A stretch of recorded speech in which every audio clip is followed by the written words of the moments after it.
I'm gonna read this book here because the mighty Mike McGee made me think of this book when he was reading his book about flying cows. And this book is not necessarily about cows, but it does have my favorite cows within its pages. So I would like to read this to you, whoever you are, young or old. It is called Luck with Potatoes, story by Helen Kettemen, which I confused with a drug for a moment, and then realized that is something else entirely. And then, did I say a Helen or Heather? Because there's a Heather Kettemen that is my psych nurse, who's wonderful, and I love her. Helen Kettemen. I don't know who anyone is anymore, but I have words that help me with that. So Helen Kettemen is the author of this book. The illustrations are by Brian Flocka. Luck with potatoes. What does that say? A Someone Jackson book. Is that what that says? I don't know, but it's got a glass of milk by it, so that's cool. Wait, no, I want to give these people credit. It is, oh, sorry, microphone. Look at my microphone. I love my microphone. A Richard Jackson book. Thank you, Richard Jackson, for giving me Luck with Potatoes. Orchard Books out of New York. I like New York. But this is very pastoral. It's not very New York at all. Can you, hold on.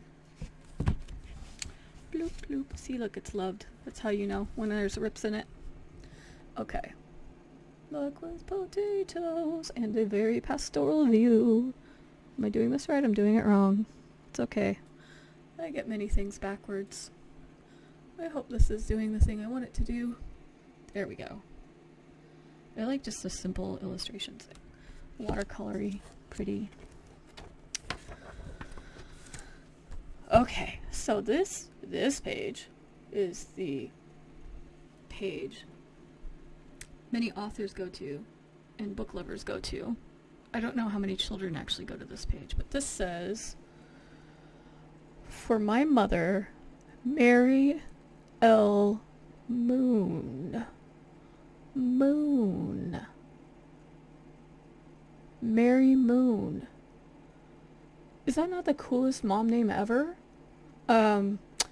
Anyway, for my mother, Mary L. Moon, who spent many years teaching children to read, by H.K. That's her dedication. Then the other one says, for my sister, Elizabeth, B.F. I'm assuming that that's Brian Flocka and not best friend, but I don't know. Could be best friend. And then there's all the information down there that you can look at if you actually decide to get the book. Blah, blah, blah, blah. All the stuff that we love, but is probably boring to anyone listening. So, it says, I can't remember a time when one man in these hills came into a streak of luck like Clement Hardigree. Where's Clement? Just chilling with his dog. That's a dog. It's not a dog. That's a dog. Looking over his farm. I wonder if he's feeling lucky in this part. I don't know. Doesn't say. Aww. What is that? Is that... Clement was a hard-scrabble, hard-luck farmer, barely able to scratch a living from the dirt. His farm was in the hills of Tennessee. I have family in Tennessee. Where the hills aren't that much taller, but the hollows are a lot deeper than in most other places. Funny, I have a holler in Tennessee that is named after my family. Rich Holler. And it's probably deep, because it's in Tennessee. I know because Helen Kettemen told me so. And I believe her. Whatever Clement tried, something went wrong. If a flash flood didn't wash his corn away, a rock slide buried it. Then one spring, Clement's plow broke, and his old mule, Samantha, lay down and died of happiness. If you're gonna die of anything, that's a good thing to die of, right? Clement decided to give up farming and invest his meager savings in a herd of, wait for it, my favorite, mountain cows. And here we go. Samantha, trusted mule, and the obituaries, and special on mountain cows. Gotta get 'em. Circled. Look, there's Samantha up in the corner there. I am not good at holding books. I apologize. Oh, what does that say? Corn after rain. Ah, super flooded. Last summer's corn is super dry. You see that down there? You see it? See it? Focus, camera, focus. Oh, camera's always getting distracted. You all see that? We're already 5.5 minutes into this, folks. This is going to take a long time, but it'll be worth it. Let's ride with Samantha.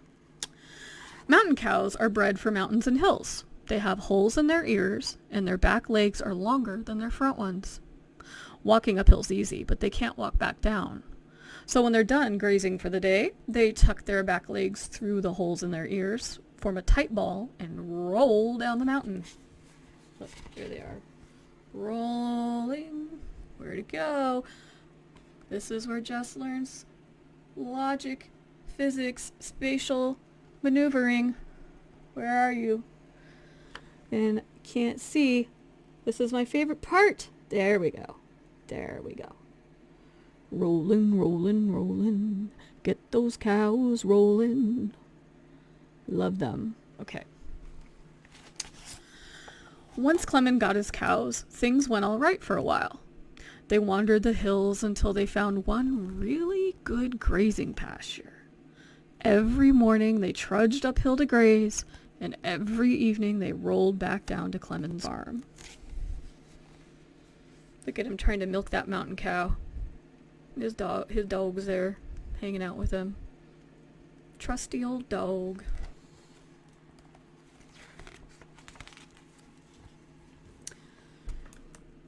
They fattened up in no time. One morning when they were grazing, the whole pasture gave way under the weight. Now, I have to tell you, this brings a parallel to the book that Mighty Mike McGee was reading, because in one part of the book, Grandma tells us that cows cannot fly because of gravity, because they are massive and large. To that I say, I was going to say Orville Redenbacher. That's not right. Who are the Wright brothers? Why would Orville I love fevers. They make fun of me. Not fun out of me. Fun of me. But that's okay. I'm rolling with it. Anyway, so there's a parallel here. Very heavy cows. Cows are heavy. They are massive objects. They cannot fly. And indeed, they will crash a holler. The cave-in was heard for miles. Clemens and his old hound dog, Mosey? M-O-S-E? I've always pronounced it Mosey in my head, but I realized just now it might be Mose. Let's go with Mosey. I like Mosey for a dog. Mosey went to investigate. When they arrived at what used to be the pasture, Clemens could hardly believe his eyes. The cows were gone. So was his pasture. In its place was one of the deepest hollows in the Tennessee hills. The locals called it Cow Hollow. Makes sense. And if you've ever been up that way, they'll point it out to you. So that's people hearing. Nope, that's Clemen. Oh, somebody's beeping. Who's beeping? Anyway, sorry, that was distracting. I'm gonna get better at this and re-record this.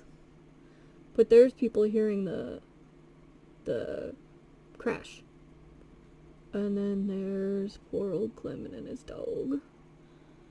It's like, oh, my luck is gone again. All my mountain cows are gone. And I have this holler. What am I gonna do with a holler?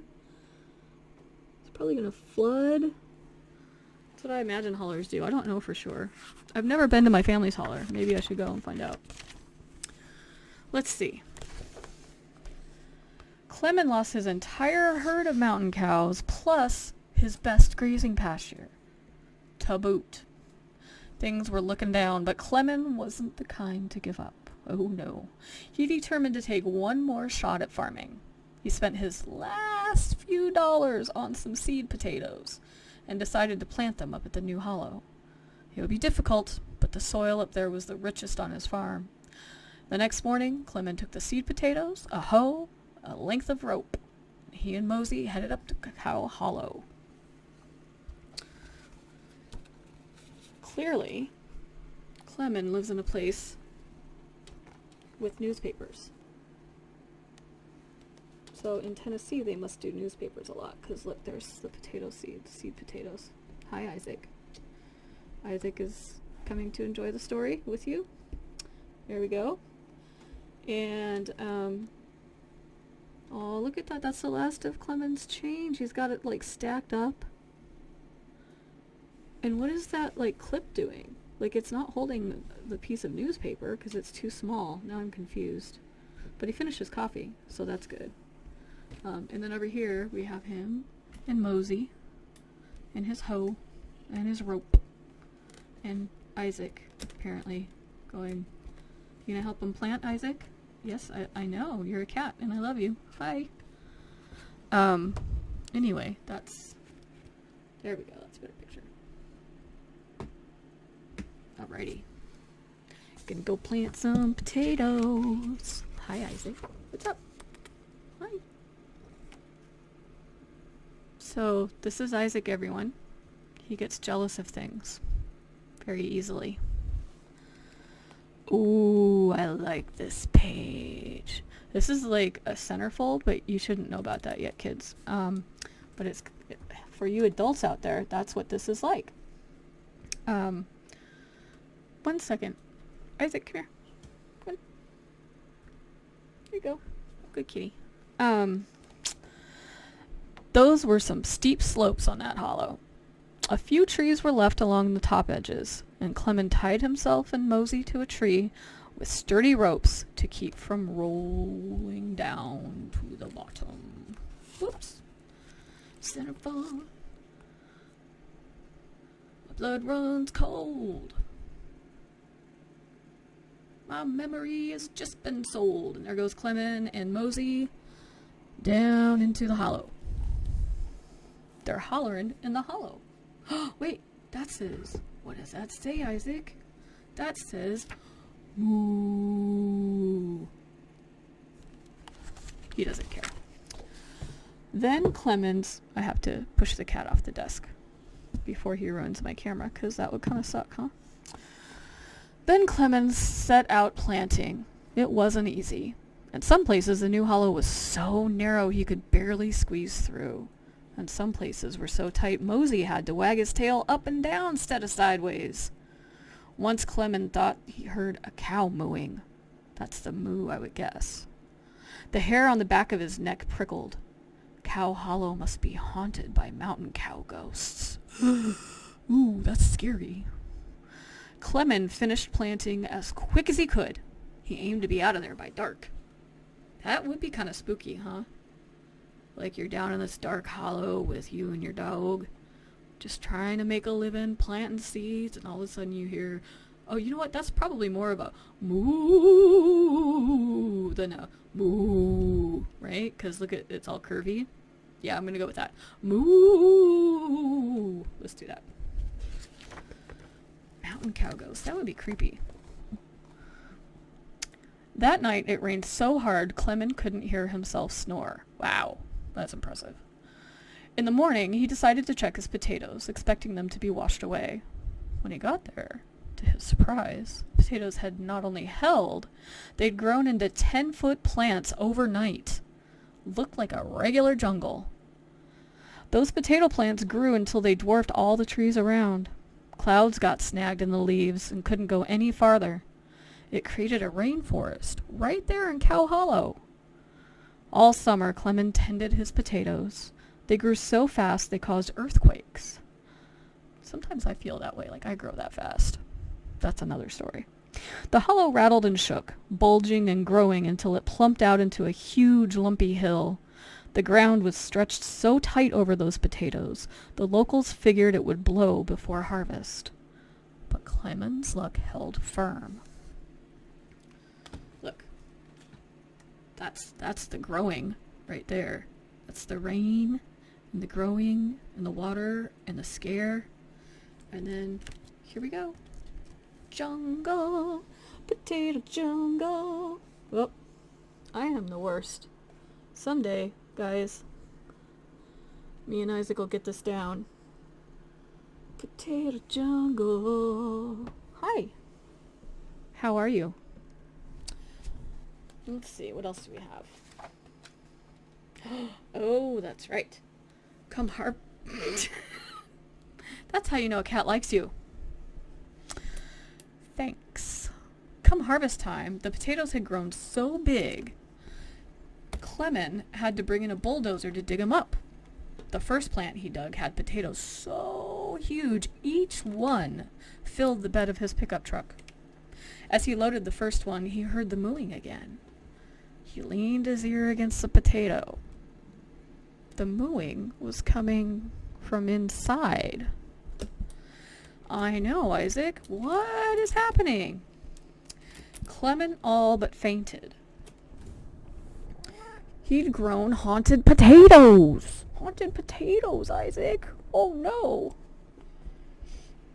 He drove his truck to the army base 20 miles away, sold the potato for a good price, and went home. When the army cook sliced the potato, a mountain cow just strolled on out. Skinny as it was, it kicked its heels up and headed for Clemen's place. Mountain cows can always find their way home. All right, come on, dude. Let's go. Come on. There you go, love. House on Mango Street.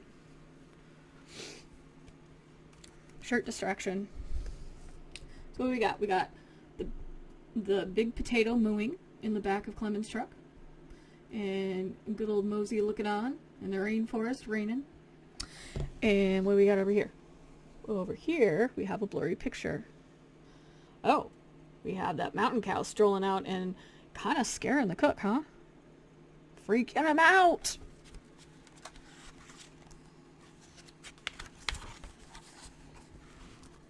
Oh, look, the cow's delivering Clemens that paper, that newspaper. That's so sweet. I love that mountain cow. Clement returned home late that night and crawled into bed. The next morning, when he saw that skinny mountain cow in his front yard, he realized what had happened. He scrounged up some feed for the cow, and then headed up to harvest the rest of his herd. Not his potatoes, not his crop, his herd. Clement dug the potatoes and split them, freeing his cows.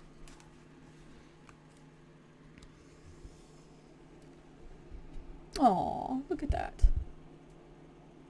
I guess there's still a pretty good amount of potato in those potatoes once the cows came out. Oh, there's a bird feeding her baby bird a worm. There's all kinds of stuff happening on Clement's farm. All kinds of life sprouting up suddenly. I wonder if it's because his luck changed. And that one potato in the background looks like a moon, kind of. Oh, maybe that's an homage to Mary L. Moon. You never know. Writers and artists do that a lot. They put little Easter eggs for themselves in stories and in pictures. One potato got away from him and rolled down the other side of the hollow, loosening dirt and rocks as it picked up speed. Turned out, the Army Corps of Engineers was beginning work on a dam in that very area, and the dirt and rocks piled up in one place, creating a natural dam. Saved the government a heap of money, and it sent Clement a big fat reward check. Look at that. That is my drumroll notification that I'm getting a text message, but I'm ignoring it right now because I'm reading this to you. 20 minutes to read a story, a child's story. That's how I roll, but look at that. Dude, anytime, kids, listen, anytime you can get a fat check from the government, you take that. You take that and you cash it and you use it for whatever you need to use it for. Just saying, anytime. Lessons learned from children's books. Reading is fundamental. But that potato was not done. It rolled on through a mountain, creating a nice-sized tunnel. Clement thought he was in trouble for that one, but his luck had changed. It had changed all right. He soon learned the state was going to build a road out that way, and as luck would have it, they planned a tunnel through that very mountain. Clement collected another reward for saving the state all that work and expense. Telling you. I mean, I'm not saying go dig holes through mountains or anything, but if the government or the state says, here, have some money for saving us money or for whatever, jump on it. Oh, another newspaper. What does it say? The Gazette Rag. No, the Tennessee Rag. Potato performs public works projects. Farmer honored unions protest. Seems about right. Is that what that says? Am I reading that right? Potato performs public works projects. Farmer honored unions protest. Ha! They call Clemens a spud stud. Look at that. Got his picture in the paper and it says spud stud. Life goals. And that potato still was not done. That potato's like, I don't know. That potato's got work ethic. It rolled to the bottom of Morgan's Gap and up to the top of Eagle Mountain on the other side of the gap, mowing down trees in its path. Ooh, that's usually not good. It reached the top, then rolled back down again. Ooh, it's like a... That potato rolled up and down Morgan's Gap for days. By the time it stopped, there wasn't a tree left standing. The timber in Morgan's Gap was owned by Angus Mayfield, known throughout the hills as the stingiest man around. Angus's reputation being what it was, Clement thought he'd have to pay Angus all his reward money, and then some, to cover the loss of those trees. Look at that. Was it Morgan's Gap? Morgan's Gap. Owned by this stingy guy. Oh, there's a bowling thing. Private property. Private property, no potatoes. Oh, more private property. Oh, look at that limo. What's in that limo? What's sticking out of that limo? Oh, it's someone taking a picture of the potato. I don't know why there's someone in a limo taking a picture of a potato. Look, I bored Isaac. He's not coming around anymore. Clement's luck was still holding, though. Angus had just signed a contract to sell the trees in Morgan's Gap to a timber company. He was so tickled he didn't have to hire loggers to cut them down. He gave Clement a crisp $5 bill. $5. When the potato finally came to rest, it filled in a swamp Angus had been wanting to fill for some time. He allowed Clement to go in and drill for his cow, which he found and took home. But the potato stayed put. It wasn't too long before that potato started petrifying, and old Angus plans to mine gravel there in a few more years. Hold on. Isaac, come here. Can you still see me? Because I can't... I can't see you, because Isaac brought all kinds of programs up with his little feet. Okay. There we go. So, that's Morgan giving him a crisp $5 bill. And then he got to get his cow. That's the important part, right? By the time Clement finished saving all his cows, he had a mountain range of potato chunks. He sawed them into planks and sold them to a lumber company. Ooh, making double money on that lumber company, huh? So wait, are they gonna have, like, buildings made out of French fries? Because that's... I don't know if I would want to live in one, because I would just crave French fries all the time, like I don't already. Home fries, Oh, Helen, you and your puns. Like, I don't do puns. I do puns all the time. I kind of love it. Home fries. The guy on the truck, I don't know if you can see this. He looks like a potato. He has a potato hat. Or he doesn't have a potato hat. He has a hat on, but he looks like a potato. Can you see that? Alright. I will fix this setup, by the way, and it won't take me half an hour to read a story next time. Maybe, if I do it next time. Ooh, what's this? It's been a lot of years since then, and Clemens still has his herd of mountain cows. They found another, sturdier pasture to graze in, and haven't had any trouble since. Clemens still plants potatoes up in Cow Hollow, too. Of course, over the years, the soil's become a little less fertile. His last crop of potatoes was down in size to where he could fit 3 at a time into the back of his pickup truck. Still in all, that Clemens Hardigree has had a dang good streak of luck with potatoes. Well, there's the microphone. And there's 3 potatoes instead of 1. Hardigree's famous potatoes. And there he is with all his awards and pictures with his potatoes. Is there a picture with a cow? No pictures with cows.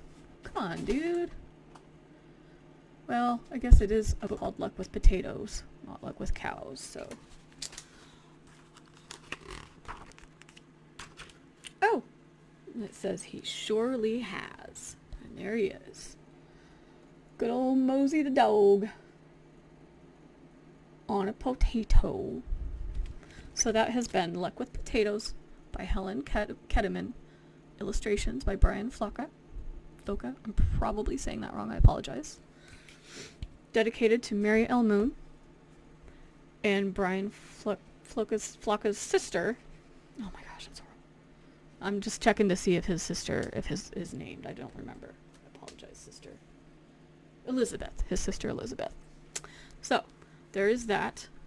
This has been story time with Jess and Isaac and unprofessional AF. So, yeah. I hope you enjoyed. If you made it here, congratulations. There is no reward except for me saying congratulations. So if you were sticking it out in hopes for one, I apologize. It's not going to happen. Except that I will blow a kiss at you. But that's not really a reward either. You know what? Your reward is your perseverance. Your reward is character. You're welcome. Wait, I didn't do that for you. Congratulations.